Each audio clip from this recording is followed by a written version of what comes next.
Welcome to the video lectures on analog electronics. Myself, Dr. Shoumik Poddar, Assistant Professor, Electronics and Communication Engineering Department, Guru Nanak Institute of Technology, Kolkata. The course code is EE303. Contact is 3. Credit is 3. Today we shall discuss part 3 of module 2.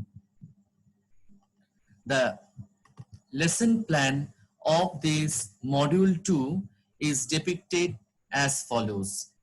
The topics to be discussed in the module 2 are transistor biasing and stability, into which the several subtopics are included as biasing technique, Q point and its stability, self-bias, common emitter configuration, bias compensation techniques, H parameter model of transistors, expression for voltage gain, current gain, input and output impedance, power gain, and finally emitter follower circuit.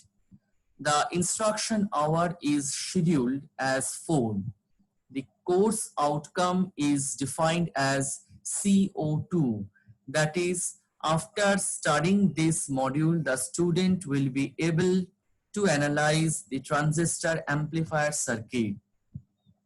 For proper understanding of this module, the prerequisites are fundamentals on Kirchhoff's voltage current law, Thevenin's theorem, differential equation, BJT fundamentals, and matrix. In part 3, we shall discuss the equivalent H parameter model of emitter follower circuit, derivation of input impedance, output impedance, voltage gain, current gain, and power gain. And finally, we will discuss the complete hybrid equivalent circuit of any transistorized amplifier and derivation of amplifiers parameters like input impedance, output impedance, voltage gain, etc.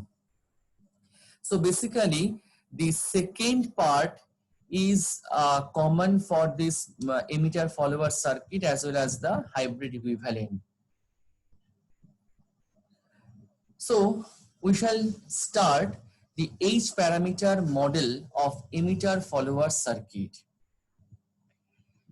The student will see that the emitter follower circuit will somehow resemble with the common emitter configuration, but the primary difference is that the collector of this BJT is directly connected to the power supply, that is VCC, and the output signal is collected from this RE resistance. The C1 and C2, they are commonly called coupling and the blocking capacitors. And these, so here we are not using any bypass capacitor because as we are taking the output from this RE, so therefore this signal will process through the capacitor C2 and will appear across this RL to develop the output voltage.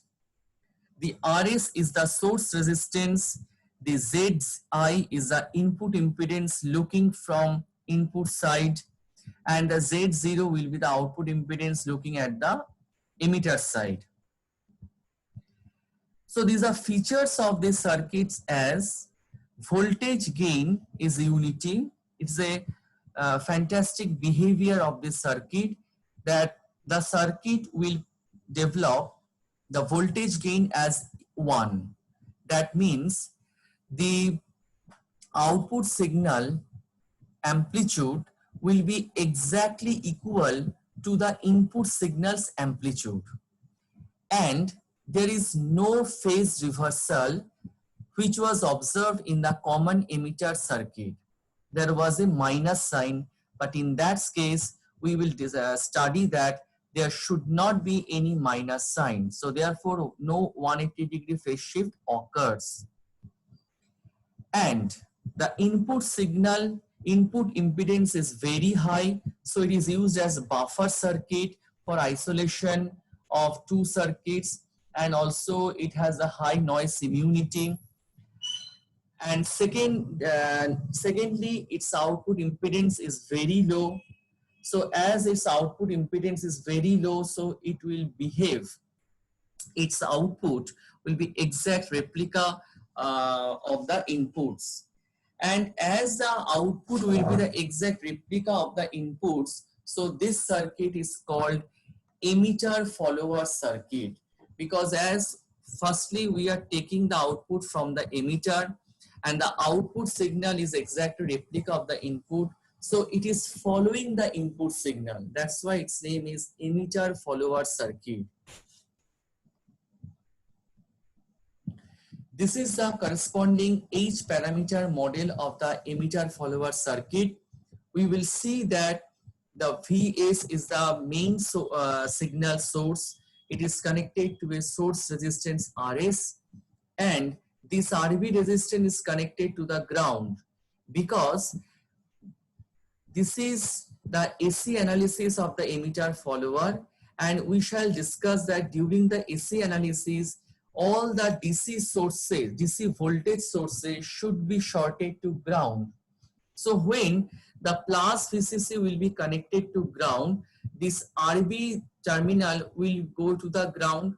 So therefore this RB terminal will be moved downward. So that's why this RB connection will be looks like this. And this is the internal circuit of the BJT. It is the base to emitter resistance HIE, which is also known as the input impedance.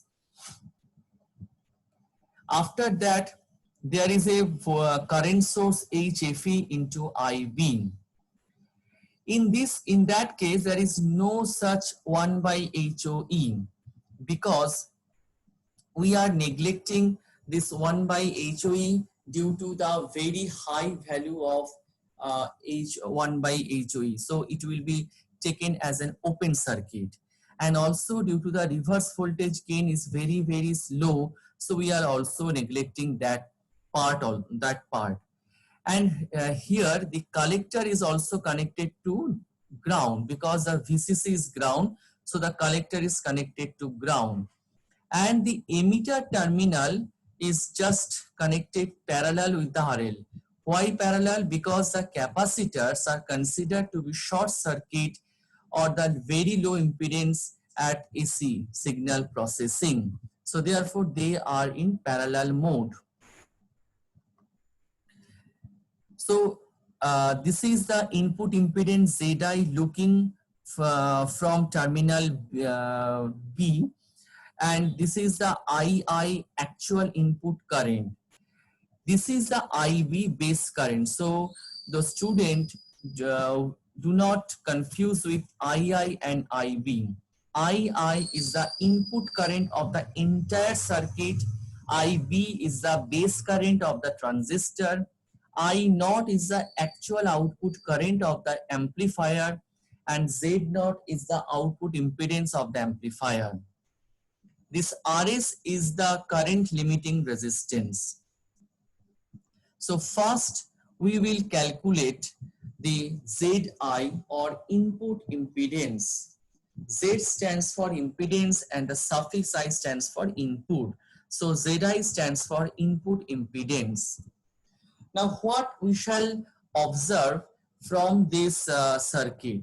First, if we observe ZI, then what we shall observe? We will observe that this is the resistance RB, which is parallel to the series combination of this HIE and this RE.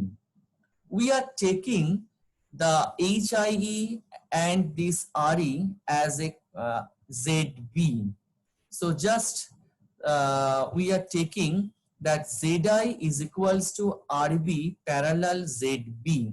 Just remember that ZB is the combination of the HIE and the RE.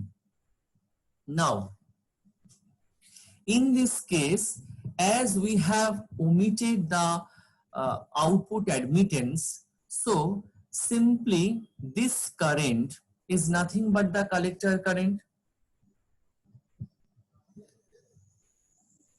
So this collector current IC can be written as HIFEIB. Now VB, what is VB? VB means from you shall observe that VB equals to HIE into IB. VB means from base to ground. Base to ground. So VB equals to HIE into IB plus RE into IE. So RE into IE. Now IE means IB plus HIF IB. Why? Because when we are observing the VB, we will see that this is one portion, this is another portion. This resistance will process the IB current, and this resistance RE will conduct the summation of these two current. One is IB current, another is HFE-IB current. So the sum of these two current will flow through this resistor RE. Therefore, we can write that VB is equals to HIE into IB plus RE within bracket IB plus HFE-IB. Now, HFE is much greater than 1 because already we had discussed this. HFE is also called AC beta, and the beta values will be around 50 to 400. So therefore the HFE is much greater than 1. So from this expression it is easily apprehended that IB will be taken common, 1 plus HFE.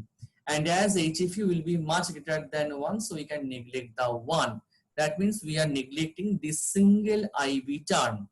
Therefore, VB equals to HIEIB plus RE HFE-IB. Now, VB equals to written as IB common HIE plus RE HFE. It's very clear to the students. So VB by IB is equals to ZB, because as I have already told that the ZB is the combination of these two resistance. Now these two resistance are included in the path of VB, because VB is this voltage also. So VB by IB, because if we see, suppose I have a voltage source VB and which sends a current IB through the combinations of this resistance. So ZB can be written as VB by IB. So VB by IB will be equals to HIE plus HFE-RE, which is nearly equals to HFE-RE. Because as HFE is very high and RE is also set to around kilo ohm, so therefore their multiplication will be much greater than HIE, because HIE is also means 1 to 5 kilo ohms. So its value will be much smaller than the product of HFE into RE. So ZB can be minimized, not minimized. ZB can be expressed as HFE into RE. Therefore, the ZI can be written as RB parallel HFE into RE. So first process is that we have to calculate we have to consider these combinations as the single resistance impedance ZB. Now first we have to consider the total voltage VB, which is equals to this drop plus this drop.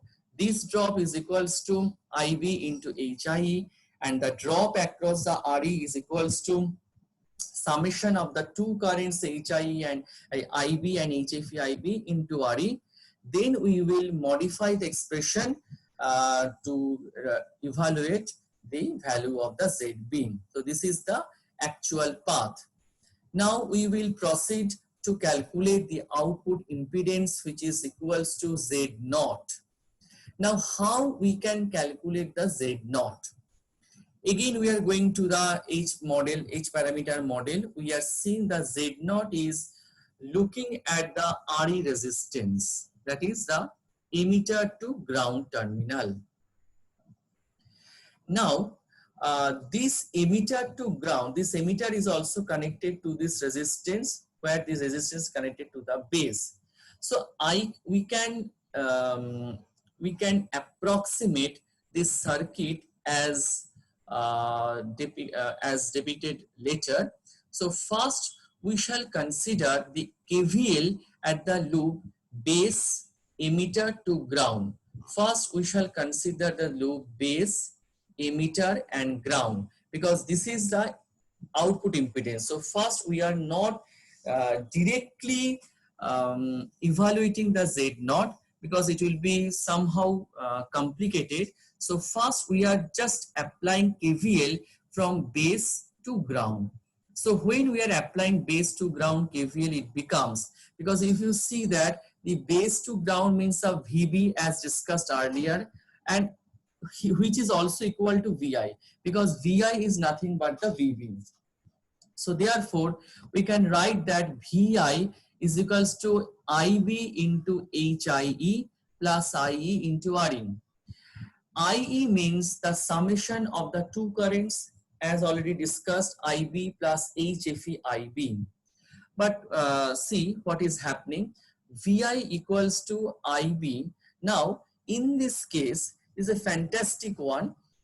In the previous case we are concentrating on the IB because we are evaluating the input impedance, but as we are now evaluating the output impedance, so we are concentrating on that resistance.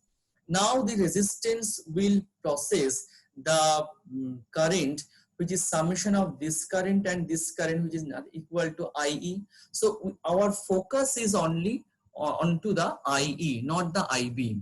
So what we are doing? We are just modifying the IB in terms of IE. What is? We can write IB as IE divided by 1 plus HFE.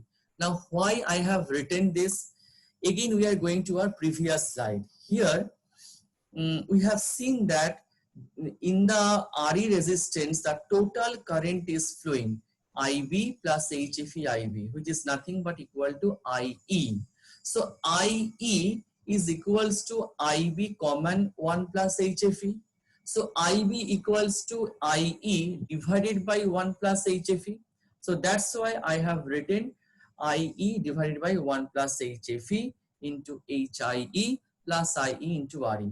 So that means, suppose I have a voltage source VI which will send a constant current IE through the arrangement of the different resistance. So I can rewrite this equation as VI equals to IE common HIE divided by 1 plus HFE plus RE.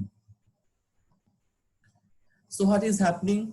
Now for that purpose, I can draw the equivalent circuit for calculation of Z0, that is VI, our input signal, which is also equal to VB. Now I have a resistance which is equal to HIE by 1 plus HFE. Again, I am telling why this resistance will looks like this, because this resistance conduct the IE current. So, but in actual circuit, the resistance will conduct the IB current. See here, this resistance will conduct IB current. But when we are turning this IB in terms of IE current, then obviously there should be some modification in the resistance. So this is the modification in the resistance, that is HIE by 1 plus HFE, and this RE resistance becomes constant. So now our calculation will be very much simpler, because we are just directly seeing the Z0. Now Z0 is nothing is observed across the RE resistance, across which the output voltage V0 is appeared. Now if we apply the voltage divider rule, if we apply the voltage divider rule to calculate the V naught will be equals to Vi into Re by Re plus this resistance. We will see later, but as our intention is to calculation the Z naught, so if we calculate the Z naught, then Z naught is nothing but the Thevenin resistance ZTH. Now in calculation of the ZTH, this voltage source should be grounded, and at that situation this resistance and this resistance will be in parallel connection. Again I am telling that Z0 is the output impedance which is looking towards the Re. Now it is nothing but a Thevenin voltage, so a Thevenin circuit. So in terms of calculation of Thevenin resistance, that is we are looking into the Thevenin like this direction. So Thevenin resistance will be nothing but equal to the Z0. Now how can we calculate the Thevenin resistance? We just short any voltage source and open any current source. As we have only the voltage source here, so we just short this voltage source, and in that situation these resistance and this resistance become parallel. So ZTH is nothing but the Z0, which is equals to Re parallel HIE 1 plus HFE. So as HFE is much greater than 1, so we can rewrite the expression of Z0, which is equal to Re parallel HIE divided by HFE. Now HFE has a very high value, so HIE by HFE will be a smaller one, and Re is higher. Re is comparatively higher value than this HIE. So therefore, what is happening? The resultant impedance will be smaller. The resulting impedance will be smaller. Suppose in normally actually Re is taken as in order of kilo ohm. HIE is also in order of kilo ohm. HFE is 50 to 400. So when we are dividing this HIE by HFE, it becomes smaller. So now if we are taking a smaller value with a higher value parallel connection, then obviously the resultant value will be much below. That's why the circuit exhibited very low output impedance. Whereas if we see in the input side, this RB is in 100 of kilo ohm, and HFE Re is also of kilo ohm, hundreds of kilo ohm. So therefore its input impedance is also due to this parallel connection will be smaller, but it is much higher than the Z0. Okay, so this circuit will offer a very high input impedance, whereas it will offer a very low in output impedance. This is a specialty of this emitter follower circuit. Now we are going to the very important thing, that is voltage gain AV. Voltage gain AV V0 equals to Vi, as we already know. So first we are just concentrating the previous circuit, simplified circuit Vi, which is connected to the resistance HIE by 1 plus HFE and a resistance Re. So V0 will be evaluated by using the voltage divider rule, which is equals to V0 equals to Vi into Re. As we are taking the voltage across Re, so Re will be the numerator divided by the total resistance. So thus the V0 by Vi becomes the expression, that is Re by Re plus HIE 1 plus HFE. So therefore AV will be nearly equals to Re HFE Re plus HIE. Why?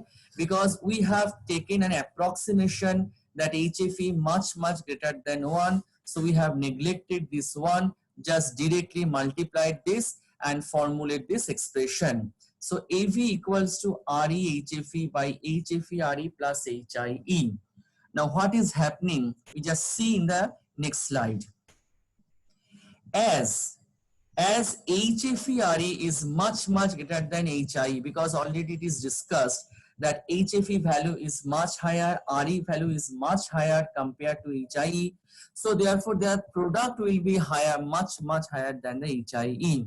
Therefore, when this value will be much higher than the HIE, then we can easily neglect this term, and thus this AV becomes nearly 1. Although it will not be exactly 1, because when the students will perform the experiments, they will observe that due to the transistor variation, there is a slight change in the voltage gain. It will not be equal to exactly 1, rather it will be nearly equal to 1, just like 0.98, 0.97, 0.99, like that. It is due to the difference between this HFE and HIE.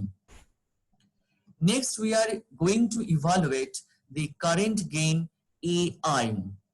AI is equals to I naught by II.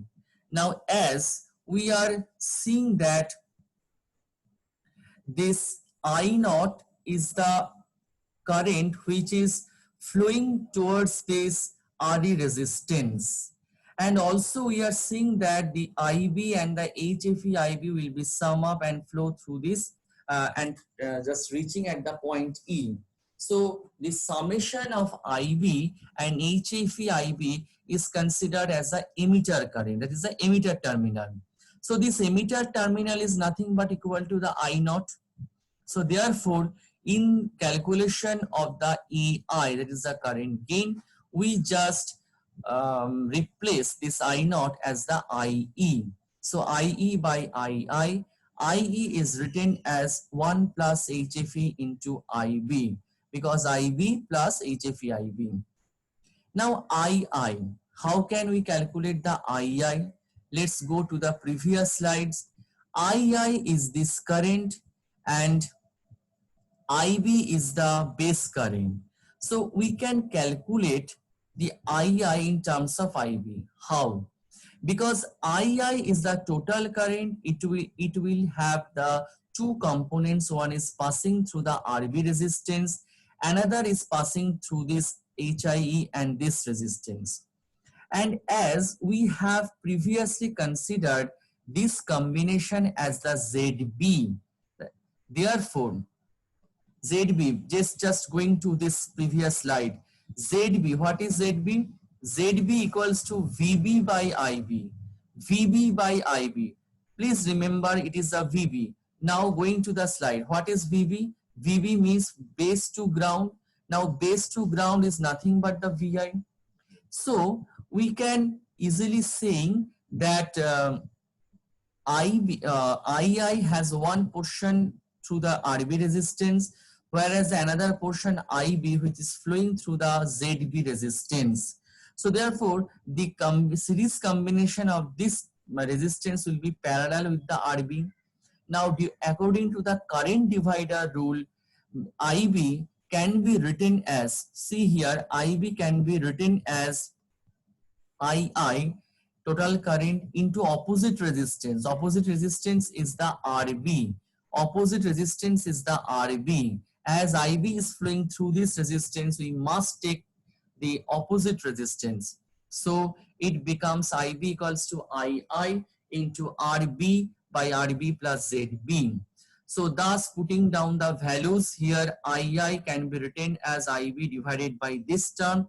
So after reorganizing this AI expression, it becomes HFE IB by IB RB plus ZB. 1 will be neglected due to this HFE much greater than 1, and after manipulating of this equation, the AI becomes HFE into RB by RB plus of ZB.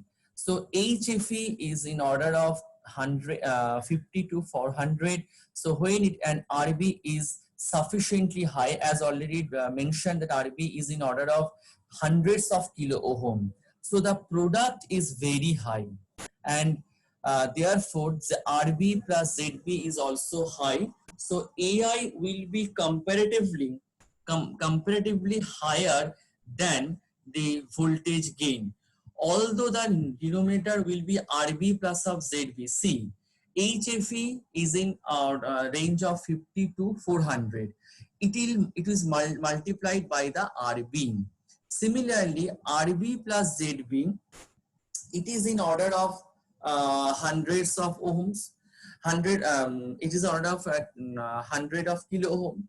So this 100 of kilo ohm will be cancelled out by this 100 of kilo ohm, but due to this HFE term, the AI becomes sufficiently high compared to the common emitter configuration. Lastly, we are going to calculate the power gain AP. AP is AV into AI. So AV into AP means, as we are considering the AV nearly equals to 1, that is a voltage gain nearly equals to 1. So the power gain will just resemble to the current gain, HFE RB by RB plus ZB. So next we are going to the last segment, complete hybrid equivalent circuit of a generalized transistor. The transistor is connected to the source via current limiting on the source resistance RS, and it will produce the output across the RL. This is the transistor internal hybrid parameter model. It is very important. Just when complete hybrid means we are not neglecting any output admittance and the reverse voltage. So after considering this entire circuit, the I naught will be equals to HF into IB plus I. So IB can be so IB HF into II plus V naught by 1 by H naught, because IB is nothing but the II. So V naught equals to minus I0 into RL. Just putting down the value here, the I naught expression will be looks like this, and I naught by II, it becomes the current gain, which is equals to HF by 1 plus H naught RL. So in this expression, we are not neglecting the H naught. That's why this H naught RL terms is appearing. And also we are considering the effect of RL. In the previous explanation, we are not considering any value of RL, but it is a complete model. So that's why we are including the effects of RL. Next, we are going to evaluate the AV. V for AV means V naught by VI. So first, always remember during the calculation, target the VI calculation. It is very important. So target VI means II into HI plus HR into V naught. II equals to 1 plus H naught into RL. Just in from the previous one. So just putting down the value of II here, the VI becomes like this, and V naught by VI becomes a AV. So it is a complicated expression. Next, we are going to evaluate the input impedance. Input impedance means VI by II. So again, we are just rewriting the VI expression HI into II plus HR V naught. V naught equals to minus I naught into RL. So VI equals to HI II minus HR RL I naught. So now again AI, that is the current gain, equals to I naught by II. So I can write here VI can be written as HI into II minus HR RL. I naught can be written as AI into II. Just write down the value. Then taking common the II. So VI by II is a ZI. It becomes HI minus HR RL AI. And AI, as already discussed, AI equals to HF by 1 plus H naught RL. So we are introducing the complete hybrid set, and it is forming the ZI final expression. Last one is the Z naught. Z naught is V naught by I naught, but it is, if you are directly going to calculate, it will be troublesome. So first, going to the II equals to HI V naught by RS plus HI, and I naught equals to, I naught means if you are seeing in this circuit, I naught, this current will be have two paths. One is HF into IB plus 1 by HOE. So we can write I naught equals to HF into II is nothing but the IB plus H naught into V naught, because H naught is the admittance. So I naught and II expression as already we have taken this expression. So just putting down the value, we get only the V naught term and the I naught term with this hybrid parameters. So Z naught equals to V naught by I naught. It will be like this. So it is a complete set. There should be some numericals, but it will be troublesome. Just see this and practice this complete hybrid equivalent circuit. It's very important to analyze any amplifier. Thank you all for listening my lecture.